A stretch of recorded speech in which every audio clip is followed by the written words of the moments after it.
So I'm just going to get straight into the Seamless CMS session for today. It's going to be a little bit different than the Open Cities one. It's going to be a little bit different than every Seamless CMS presentation you've ever seen, but we're going to get into it.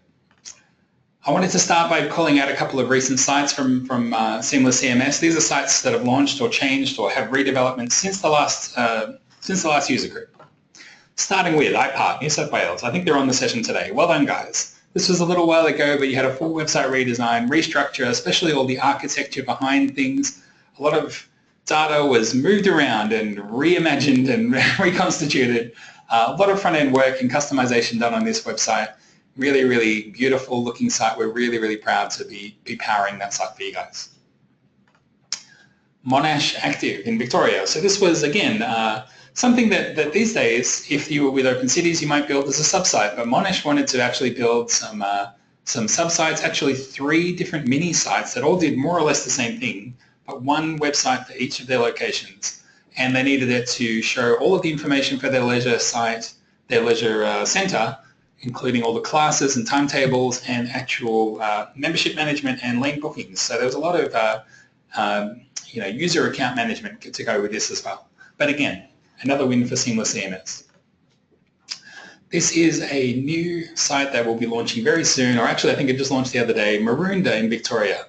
Now, when we started the user groups, we didn't have the finished design for these guys, and essentially I took an early concept of the design, and when we showed it, Maroondah happened to be in the room and they completely sat up straight with their eyes bulging on stalks and said, that's not our website. This is just the purpose of it demonstrating that they're coming on board. They're building a website with a lot of visuals, a lot less text, big focus on consultations, big focus on user-generated content, very social feel, so lots of voting up and down, threaded comments, that kind of thing, and you can subscribe to emails and you can like comments the same way you can on, say, Facebook or also forums and things like that. So a big focus on engagement, big focus on having a beautiful website with lots of visuals, launching very soon, and we'll be happy to tell you a little bit more about that at the next user group, if not before. But that's Maroondah, that's the next big website coming with Seamless CMS. I wanted to talk a little bit about what's new with Seamless CMS, particularly versions 4.10 and 4.11. I could go through all the versions, I could go through all of the features, but I think I just wanted to focus on the last 2 because there's been so much. So this is what's happened in Seamless CMS, the last 2 versions. The first one, image rotation within Image Editor. Now, I know that when I take photos on my iPhone and load them onto the computer, they can be the wrong rotation. All kinds of silly things happen with images. The other thing that we noticed from councils, they were telling us that, we have a very expensive Photoshop license subscription, and all we're doing with it is rotating images. Could you please build into the image editor image rotation? So it's a simple thing, but it's really going to pay off for a lot of people. Now you can rotate your images and have them the right way around. No one has to turn their head to the side 90 degrees to look at your website. And you can close off that Photoshop subscription now. Analytics dashboard. So I mentioned an analytics dashboard at the start. We've built a version of that now into the CMS to provide, again, an insight into the live activity on the website. One of the benefits of having a built-in analytics dashboard, as opposed to a standalone one that you could email a link to someone else within the council, they can easily log in and have a look. This is more for site administrators. You would need a CMS login to view the built-in analytics dashboard. It still links to the Google Analytics account, and it's going to just bring to life all the live page hits, breakdown of traffic on different devices, all of those good insights. The benefit of having it built into the CMS, however, is that it's going to show searches. So it's going to collect what people are searching for on your website and what terms they use. So you may find that people are using terms you haven't thought of before. That may affect how you set up your best bets and all the rest of it. So Analytics Dashboard now built into the CMS as a core feature. Very, very handy. Another big one for people who like building forms and using our Open Forms builder, Open Forms Single Sign-On. So this is going to connect your login to the CMS with your login for Open Forms. It's going to mean you can log into the Seamless CMS and bring up all of the forms you've built in Open Forms. So you may need to build them separately in the Open Forms product. When you log into the back end of the CMS, all the forms will be there ready for you to drop into your pages and embed or include as external links. really uniting and working and integrating the CMS and open forms even closer. I have a lot more to say about open forms after this. Azure AD integration. A lot more people, more and more increasingly, are telling us we're using Azure Active Directory. So please build some integration in with that. We've done a lot of work in this area, and there's a lot of great stuff happening between SeamlessCMS and Azure AD. So now it's come out, it's in the most recent releases, that's already there, and we're going to keep improving on that as we go forward. Media file management. Now, one of the things that used to happen with media files, in particular video files, is that we used to convert them to Flash and serve them up on websites. Most people will know that Flash has been fading and fading and fading since the iPhone and tablets and smartphones became popular that don't support Flash. So now we've actually worked out that we want to discontinue Flash, we don't need it, and it's outdated. The new media file management is actually very, very clever. So if you upload a video now to the back end of the CMS, in the background it will convert that video to be served on different types of devices, so different screen resolutions and the appropriate file format. So that if someone visits your page on a mobile phone, they will see a version of that video pre-formatted to resolution and an optimal file size for that device, as opposed to if they visit on a desktop. So media file management has come a long, long way. Obviously, sometimes people will still want to serve things up on YouTube because you get free bandwidth and whatnot. That can be good. Sometimes you don't want people to know that you've got, you've got a little YouTube branding on your video. You may not want them to see that. You may want to keep your YouTube channel just for your internal use. You may not want them actually finding your council YouTube channel necessarily and drawing attention away from your Twitter feed, your website, what have you. So we've improved media file management for that reason. Content web service. So this is a bulk import-export service. One of the things that people kept asking us for is a really easy way to update huge databases of content that gets updated almost live. It's constantly changing. So some councils would have a database of animals, for example. Every day animals would be brought in, every day animals would go out, and that needed to be updated all the time. So building in some easy way to do a bulk import of content and a bulk export of content so that it could be used in all kinds of other services and integrations was very, very much needed. It may not be what everybody needs, but the people who need it really, really badly needed it. So we've delivered that in the last few releases of SeamlessCMS. Multilingual. I'm going to give you a quick demonstration of multilingual. Some people have found in the past that they wanted to actually deliver multilingual content, so content in multiple different languages. You may have a particularly, a particularly popular cultural group within your community. You may have a strong Chinese community, you may have a strong Spanish community, whatever it may happen to be. If you wanted to deliver content to them previously, you would have to translate the pages yourself, but manually create variations of those pages. The problem with that becomes you don't know which pages have been updated with new content. You also, well, it's difficult to do that, especially if you don't speak that language. You may also replicate a whole section of your site and miss pages. There may be missed connections. You have to basically also rebuild all those pages exactly as you had them, but just translated. So what we've done, we've gone in and worked out a way that we can offer your existing pages just with multilingual support. So I'm going to give you a quick idea of what it looks like. This is the back end for a page. We've called it the Australia Day page because a lot of councils and cities will have a peak in public holiday times, especially touristy areas, and that would also in particular affect tourism from people who maybe are more fluent in other languages. So in this case we have an Australia Day example. You can see it's pretty simple, just a bit of text, an image, but down in the bottom here, the bottom right hand corner, you can now see some of the different languages, and we've installed, for this case, French, and we've installed Spanish. So at the moment we're on the Australian version of the page, which is the default for this website, Australian English. But if we click over to, say, the French version, what we'll see is a new editable section on the page for each of the entries. So we have the English version and then translated French version for the title, for the page name, for the short description, all the way down, and we can have multiple variations of each of the fields. So if you wanted to have a translated version of the title, you could have it right there. This is a really easy way to see which languages each individual page has been translated for. So if you wanted to check whether this page was translated into French, you can see here it has been. One of the implications for this is what it looks like on the public website. So I'll bring that up right now.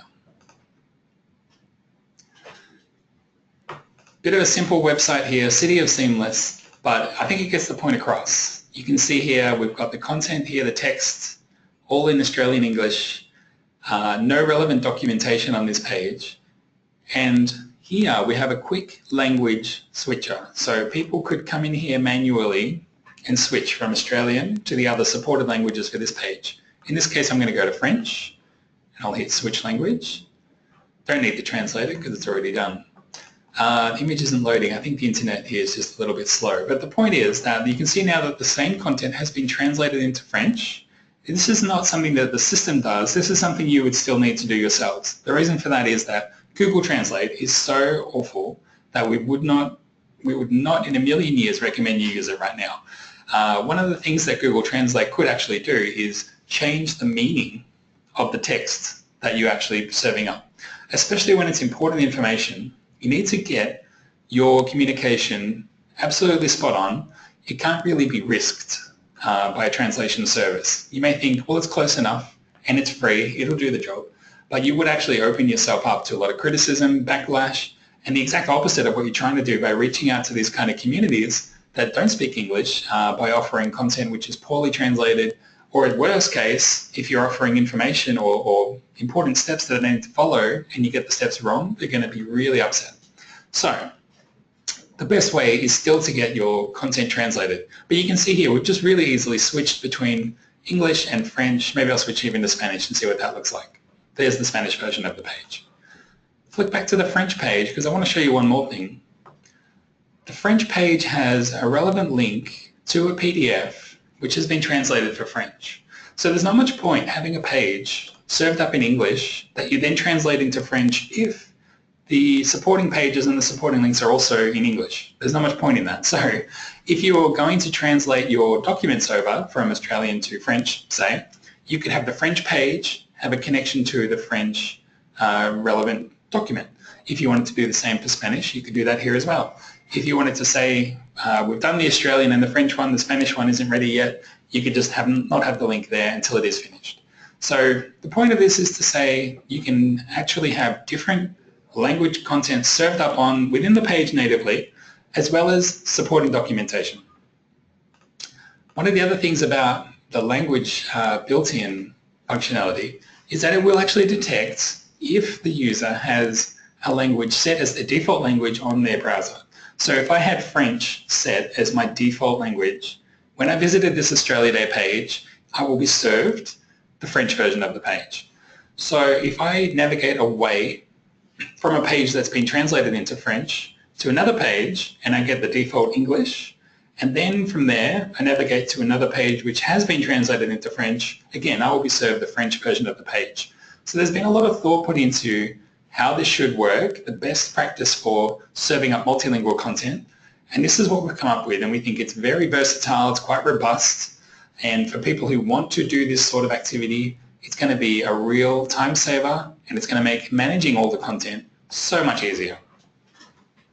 That's multilingual in SeamlessCMS. Again, that same functionality available in OpenCities. So what else is new in SeamlessCMS? A few more things that I wanted to mention. Field usage display, form response APIs, which are new, and a lot of people are asking for that. Tech1ECM Précis is file name option. My understanding, I'm certainly no expert in Tech1 stuff, but my understanding is that the file names coming out of Tech1ECM were not that great, so having a little Précis will actually make it a lot more user-friendly. Custom words, dictionary management, HP record management 8.9 support. I believe we're working at the moment on HP record management version 9 that's coming, so we're working to integrate with that as well. But people who need, version 8.9 support, they really need it, so we built it. And group-specific field values. So a lot has been happening in the Seamless CMS space. So what is next for Seamless CMS? This is where it's going to get really interesting. We've been thinking long and hard about what to do next with Seamless CMS. One of the obvious options is Seamless CMS version 5. But the other thing that we wanted to consider with that was the fact that we wanted to rebuild Seamless CMS version 5, and there's OpenCities version 2.0 on the horizon. How do we build a foundation platform CMS that brings the best of both worlds from Seamless CMS and OpenCities to all of our users who use both products? That's why today I'm pleased to announce that we're actually building Project Lego. I'll explain a little bit more about what Project Lego is, but essentially this is the future direction for Seamless CMS. I want to talk a little bit about Project Lego, the name. Why Project Lego? When you think about Lego, you think of it as a lot of different pieces. We all played with Lego when we were a kid, and you remember how easily the pieces fit together, how nicely they all fit together. You could pick up whatever you need and bolt it onto whatever you're building. And when you were finished, what you created was actually greater than the sum of the parts. So individual parts, not much use by themselves. When you put it all together, we can come up with some pretty amazing stuff. Like Lego, we want what's coming next to be extendable. So we want users to be able to add new apps, add new modules as they please, by themselves, all online. So some OpenCities customers will remember this sort of thing where we'd introduce a new module, they would have to request from us that we activate it for them, and then we would have to go back and actually activate a module for them, even though the module was just sitting there. That obviously creates an overhead for us, it creates a lag for you. So wouldn't it be easier to allow you guys to go in and activate your own modules? Makes sense, right? We want Project Lego to be accessible to everybody, not just software engineers. We want software engineers to use Lego as well. But we want anybody to be able to go in and manage their website. We want it to be super easy to use, pick up and play, just like Lego. You see it and you understand immediately how to use it. One of the other scenarios that we came up with was imagine running a version upgrade or installing a module, all being as simple as the click of a button, a bit like updating an app on your iPhone. You get a notification that there's a new app upgrade, you click a button, it installs itself, super easy. So we want Lego to be fast and easy for anyone to pick up, but also to be fun to use. We want to eliminate a lot of the frustrations that people have with managing their website by making it easy and fun. So what is Lego? It's a major platform revamp which will affect both Seamless CMS and OpenCities, basically all of our users at the moment. When we're finished building Project Lego, everybody will be brought into that umbrella. It also involves us completely rebuilding the admin, front end and back end for what will become Project Lego. Now, we're not going to be completely rebuilding everybody's front end for their public website. That's not what we're doing. We're building our own back end. We're building it from scratch so that we can be a lot more flexible, do all these things that we want to do. And the purpose is all the benefits that I've mentioned, and there'll be a few more to come, but it will be much improved, and we're basically building it from scratch so that we can achieve all the things that we want to achieve. Things like a new consistent UI design language. So some people will be familiar with the concept that Google came up with of material design. This is where they came up with a set of core principles, and then from there they apply those principles to everything that they've built. Some people will know from using OpenForms how easy it is to use. It's all very simple, visually very clean and nice, and all of the functionality is quite intuitive. We want to bring that level of ease of use to everything that we build. And the way we need to do that is to have a new UI design language internally. Key functions that work on mobile devices. So this would be bringing all of the functionality that currently works on a desktop, bringing it to tablets so that anything you can do on a tablet device you can also do on a tablet. On top of that, we want to try and bring as much as we can to mobile phones. Now this could mean that we need to simplify what we actually can serve on a mobile phone. It may be just your most common tasks. It may be only workflows. It may be only publishing pages, but not drafting pages. This is all something that we're still working on, how to deliver in the best way that we can. Things may prove too difficult on mobile phones, but we're going to try and bring everything to tablets and do as much as we can on mobiles. I wanted to go over a couple of frequently asked questions, questions we've already had, things that we are anticipating you're going to want to know about Project Lego and what's coming. So here's a few frequently asked questions. The first one, is Lego just SeamlessCMS version 5?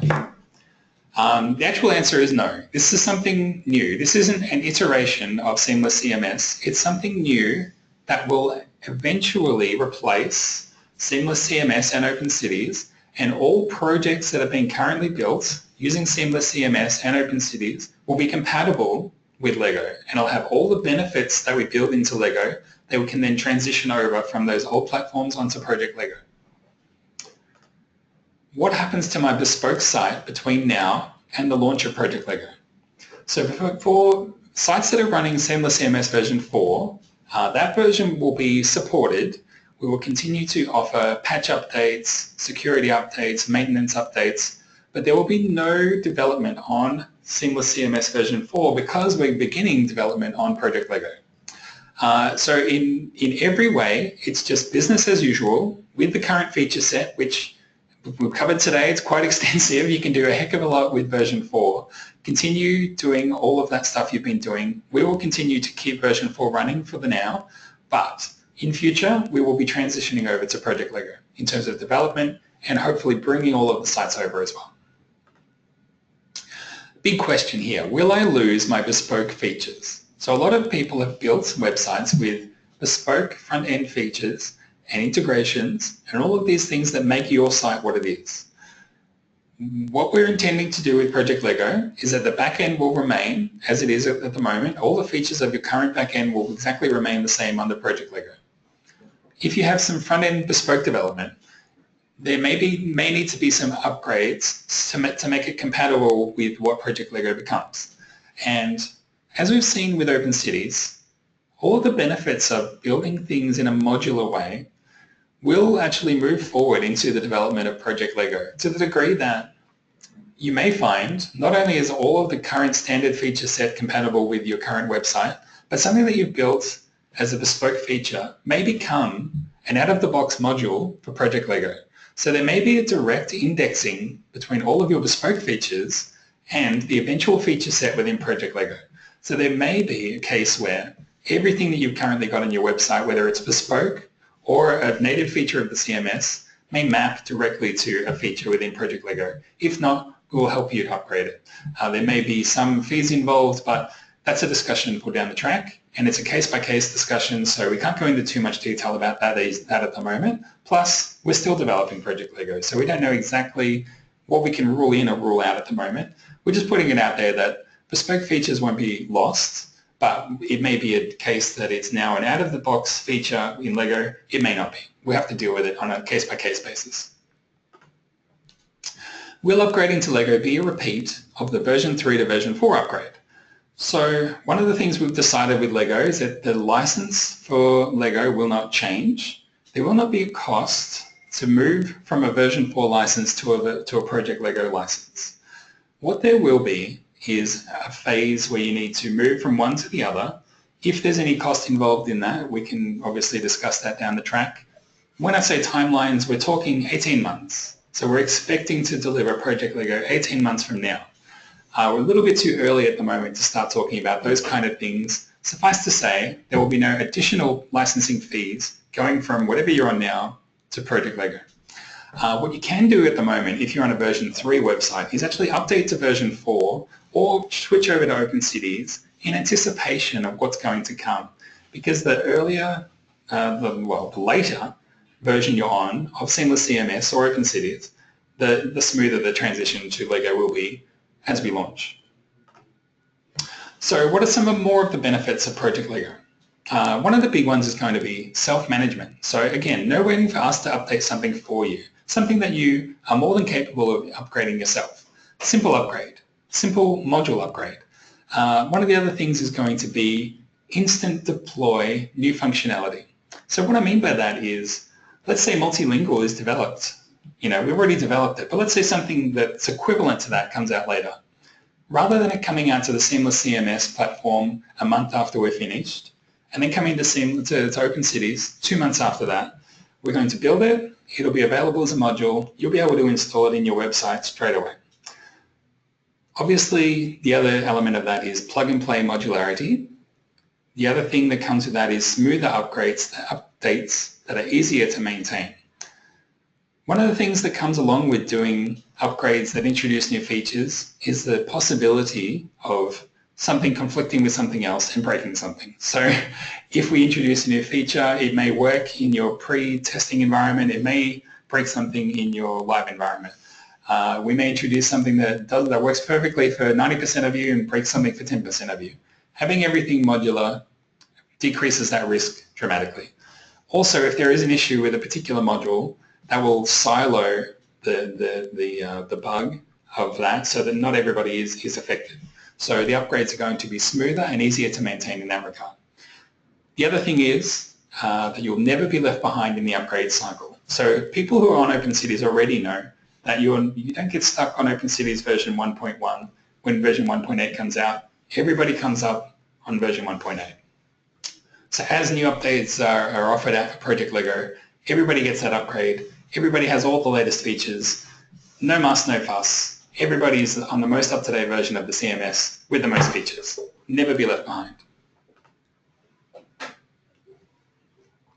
To finish off the Project Lego / Seamless CMS session, we're actually inviting you guys to create some user stories with us. We want to give you the chance to tell us what you want, what you need Project Lego to do. In the in-person user groups, we got everyone to physically write down an actual user story. If you've never created a user story before, it looks a bit like this. You have this sort of blank sheet and it has some fields, and the first one says, as a blank, you would put your role. Then the next question is, I want Project Lego to blank, and you would write in what you want Project Lego to do. And then the final one is, so that I can blank, and you say what you want to achieve by having that particular feature added. So I'm actually going to send you guys a link in your email after this session's finished where you guys can fill out a form to achieve the same thing here. But essentially I've got an example here which says, as a site administrator, I want Project Lego to update modules automatically so that you can achieve improved performance and smoother upgrades. That's the idea here. A lot of you have probably already done a user story some stage along the track. This is an invitation for you guys to let us know what your experience with the CMS, whether it's Seamless CMS or OpenCities, where it's falling short, where we can create value for you guys, what's fundamental for you. It may be that you want to even represent your organization by saying not necessarily your role, but maybe the role of an IT administrator, maybe the role of a customer service officer. Tell us who the role is, what feature you want Project Lego to have, and what you want to achieve. It may be that we could achieve the same outcome with a different tool, a different functionality, a different way of working. But if we know what you're trying to achieve, that gets us a long way towards helping you do it. So again, we can't do an interactive one today during the webinar, but I will send you all a link where you can do that online, give you an opportunity to do even a few if you want. Let us know what we can do with Project Lego. Getting in now tells our UX team and our developers and designers what Project Lego needs to be successful for you.